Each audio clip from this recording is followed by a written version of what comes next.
Supreme court में audio leaks commission के खिलाफ दरखास्तों पर समाअत आज होगी। चीफ जस्टिस की सरबराही में 5 रुकनी लार्जर बेंच समाअत करेगा। बेंच में justice Ijazul Ahsan, justice Munib Akhtar, justice Hasan Azhar Rizvi शामिल। हुकूमत ने बेंच पर एतराज कर रखा है।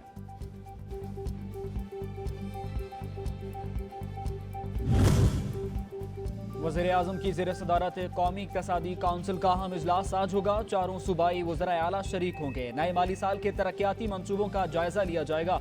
नए माली साल के लिए तजवीज़ करदा तरक्याती बजट पर ब्रीफिंग दी जाएगी।